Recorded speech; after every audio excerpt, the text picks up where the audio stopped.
Bonjour à tous, nous sommes le samedi 18 mai 2019. Aujourd'hui, nous nous retrouvons pour discuter du design permaculturel mis en place ici, à la microferme Permaforêt-Cher.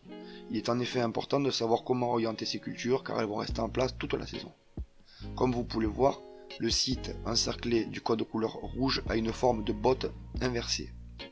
La photo est une vue aérienne datant d'avant mon arrivée. Elle est assez vieille car depuis plusieurs années, le champ à gauche que vous voyez sur l'image est à l'abandon.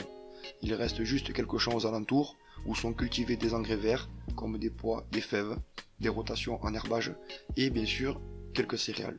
Le reste des terres sont en nature de pâture pour des animaux comme des vaches ou des moutons. Le terrain étant une ancienne vignerie laissée à l'abandon pendant plus de 100 ans, un bois en nature de taillis a pris sa place. Le terrain est divisé en deux parties par une rivière qui le coupe en deux, la partie nord et la partie sud plus proche de la maison. Vous avez en bas à droite un code couleur correspondant aux différentes zones et de ce code couleur des numéros avec une légende à gauche. L'exposition nord-sud du terrain et sa contenance au total de 2 hectares 2, soit 22 200 mètres carrés.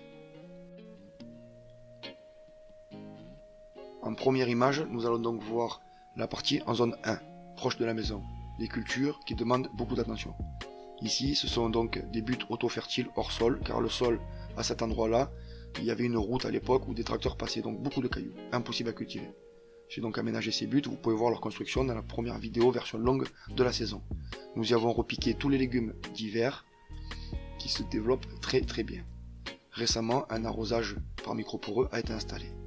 Dans le fond, vous voyez la petite serre en lisière de bois qui a servi pour tous les semis et restera en service du mois de mars jusqu'à la mi-juin, car passé ce délai, il fera trop chaud à l'intérieur pour cultiver quelques légumes que ce soit. Nous revenons sur l'image principale pour voir dans la zone numéro 1 la petite tache orange, le numéro 7.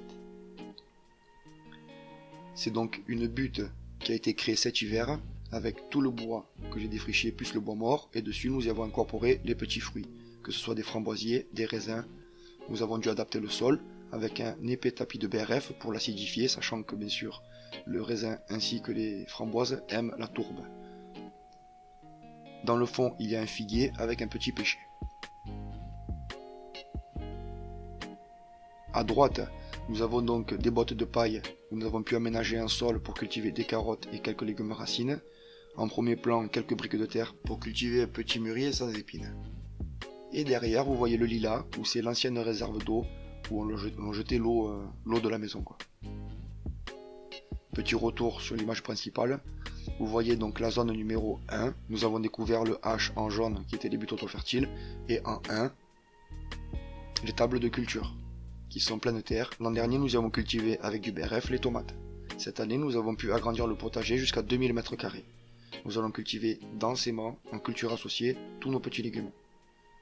Vous voyez que les tables ont été aménagées avec des plates-bandes. Et dans le fond, vous voyez bien sûr les fruitiers de l'an dernier. Nous avons cultivé juste en dessous. En premier plan, vous voyez les salades qui viennent d'être repiquées. On y retrouve donc la nouvelle table de fraises, sur le même modèle que la précédente, avec une bâche professionnelle pour pouvoir retirer les jaunes plants et les repiquer plus tard. Vous voyez aussi donc la serre, juste derrière les bois. À gauche de ce petit plan, vous avez donc la nouvelle table où un tapis végétal vivant a été installé pour éviter le paillage. D'ores et déjà, les légumes y sont très bien, ils poussent parfaitement bien. Il y a donc les topinambours, les courges, avec des salades et d'autres légumes.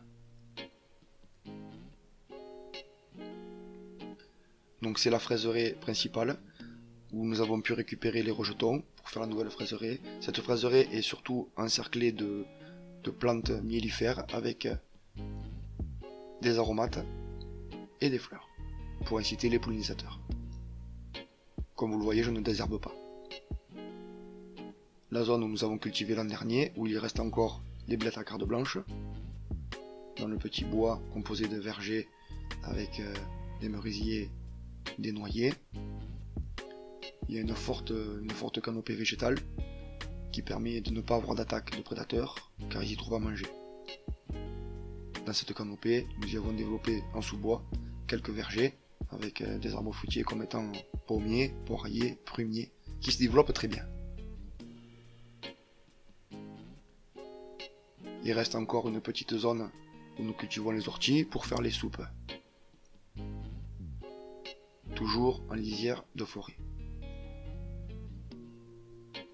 On retrouve donc le noyer où nous avons cultivé encore récemment les blettes à carte blanche. Nous y stockons également le bois, car la zone étant à l'abri. On y stocke le bois qui sèche tranquillement pendant quelques années. On a installé le petit poulailler où sont les races naines. Ce sont des ardennais qui nous donnent des petits œufs blancs. Le poulailler est très sécurisé. Retour donc sur l'image principale pour aller voir où se trouve le poulailler que nous avons nommé Alcatraz. Juste au-dessus de la zone numéro 1 et 7, vous avez une petite rond marron qui correspond au grand poulailler où nous avons les poules rousses au nombre de 6. Vous voyez qu'il est en plein milieu de la forêt. Ça peut être très dangereux au niveau prédateur, donc ce poulailler a été particulièrement revu pour être le plus sécurisant possible pour nos poules. Il est fermé tous les jours. Dans ce poulailler là, nous venons y jeter des herbes, des petites coupes, des tontes ainsi que des graines pour nourrir les poules. Nous pouvons nettoyer le poulailler par un accès extérieur. Juste à côté du poulailler, nous y stockons les matières premières comme étant la paille, le foin, le fumier, le BRF et quelques jeunes arbres à couper.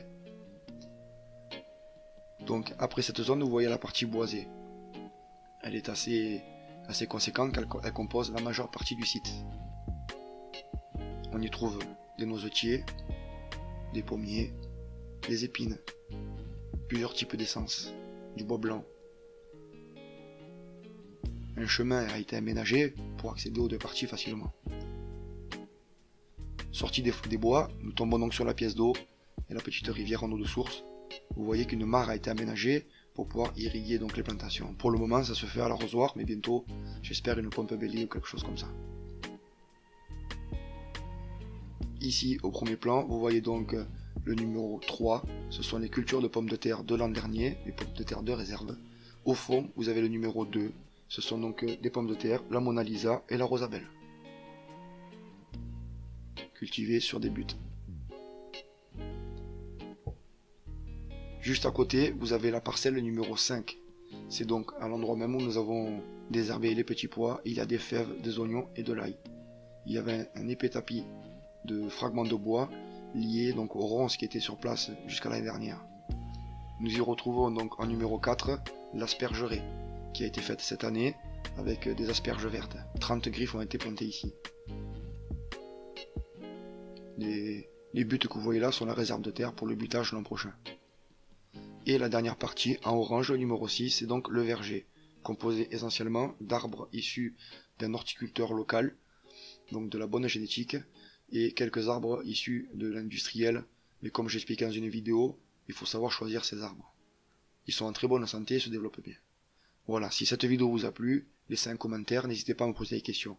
J'en ferai d'autres pour expliquer plus en détail l'implantation du site et suivez les vidéos bien sûr pour suivre l'évolution. D'ici là, je vous souhaite joyeuse plantation du mois de mai et à très bientôt. Ciao ciao les permas.